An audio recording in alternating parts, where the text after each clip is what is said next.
Hey everybody, Marcos Villegas here with Aaron Pico, who makes his much anticipated MMA debut coming up in New York at Madison Square Garden.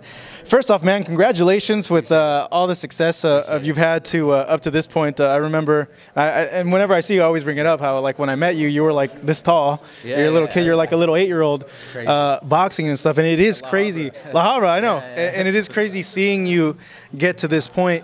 You're almost there, man. So, like, how does it feel to like finally like get started on this portion of your journey? Feels good. Like I said, you've seen me when I was young in the boxing club, working, doing all kinds of crazy stuff. But to finally get something set in motion and being having a fight, I mean, I'm excited. Just kind of staying calm, doing what I have to do, not getting overly excited. Just I'll be ready June 24th. You get nervous at all, or like I was to imagine like you're a little anxious, but like are you nervous? Like, oh man, like there's so many eyes gonna be on me. I mean, for sure, I always get nervous. Even in wrestling, anything that I did, I've always gotten nervous. But, I mean, it's good nervous, though. Some people get nervous because, like, you know, they're like, you know, man, I didn't do the work, I didn't do this. But my nervous is just like a sense of anxiousness. Like, I just want to get in there and, you know, and go because I put in so much time and work. So it's a good nerves. But my mom used to always tell me, because I used to tell her I get nervous, but she used to always say, you know, nerves are good. It's what keeps you sharp. So when people say, oh, I don't get nervous, I just go out there, it's like, it's a bunch of bull. And I'm like, there's no way.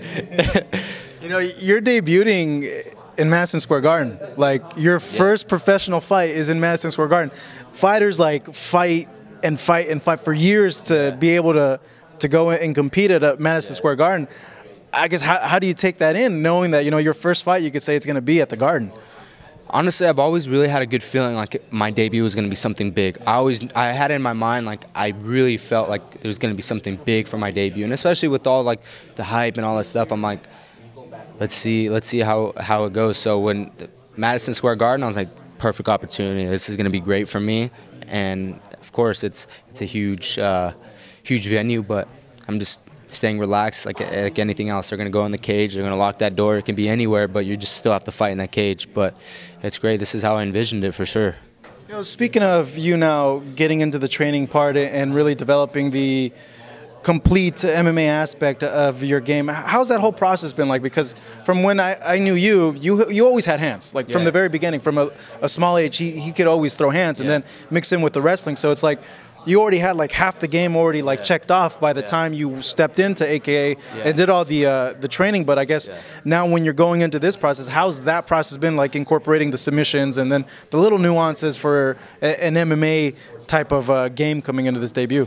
It's kept me busy for sure, but man, it's like it's such a different approach. Like, cause me, I'm like, I want to be perfect everywhere. So I'm like, okay, I got to find the best jiu-jitsu. I got to be able to incorporate it. It's definitely really kept me busy, like I said, but it's been fun. I've really enjoyed every day, you know, whether it be boxing, jiu-jitsu, MMA sparring. It's always been fun, and that's what wakes me up every day. Is like, how am I going to get better?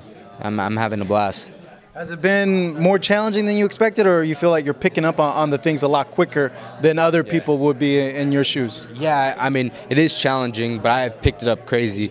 I sat down with the team, like Bob Cook, my boxing coach, my dad, and Sam Calavita, my conditioning coach, and we figured out a plan, like what's gonna make sense, because you only have so much time in a day. So we sat at the table and we said, okay, we can do these days, these days, these days. So every day I've got like a schedule. I've got what I'm going to do my boxing, when I'm going to do my wrestling, jiu-jitsu, when I'm going to do my rest day. So we really sat down at the table and said, okay, this is our goal, June 24th. Now how do we prepare for it? So we all sat down, put it on a calendar, and so far so good. I'm trying to remember the first time I saw you spar, and I think like you were like 8 or 9, and I remember you had like this white shirt on it, and you had like shorts on it, and you were hitting like the double end bag. And I saw you spar, and like I remember noticing that you would always come forward and pressure. And I've been seeing clips of you, and you're still pressuring and coming forward. I don't know what it is. Even in wrestling, like, that's what I was known for: putting pressure, getting guys tired, and just beating them up. Obviously in wrestling you can't punch, so I was like, man, when I transition to MMA, I mean, my conditioning is going to be good. I'm going to be able to put pressure on guys, and when you actually get to throw bombs at somebody, it changes up the whole game. And I'm like, how was that? Like when you finally like got to use your wrestling and then throw a punch as well? Like, were you like, oh, fucking finally, you know? Yeah. It's like sometimes like when you're sparring, you're like, guy takes a shot and you take a shot, and it's like, man, I could punch here. It's so much more fun, or like you can throw punches and then take the guy down and then you can let him up. Or you could do it makes it so much fun rather than just. I mean, I love wrestling. But you just take a guy down and look for other stuff. But when you can punch, that's always made me really excited.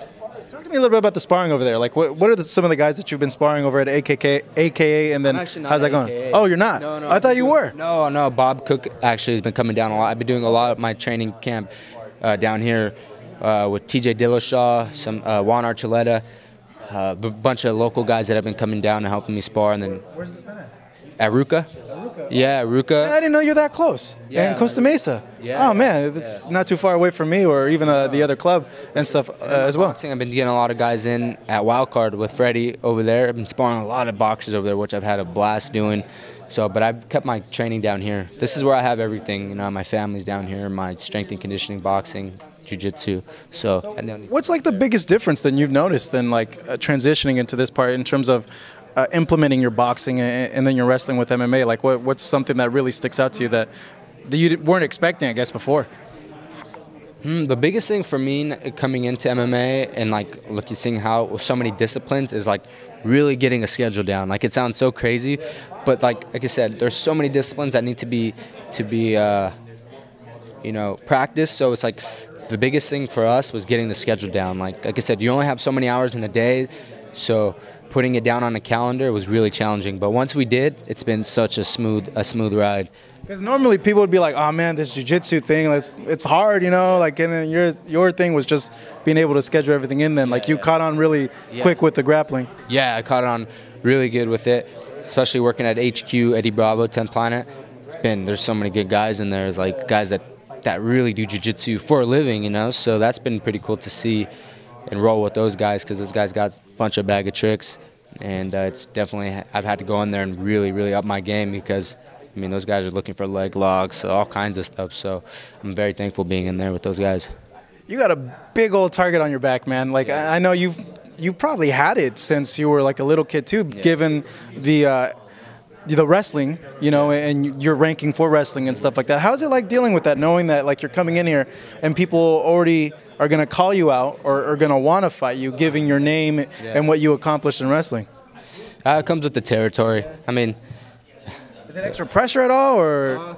Yeah, definitely. When you have a big target on your back, it's like you better be busy training. That's for sure. That's the only thing I keep in mind. I'm like, there's nobody on this planet I'm confident that eats better than me, that gets better sleep than me, that goes as hard as they possibly can, has the best trainers. There's nobody in this world. So that really keeps my the pressure at ease, because it's like, I know, come live a day in life with me, see if somebody can handle it. I know there's not a lot of people that would be able to do what I do. So that a lot of my confidence stems from the training, for sure.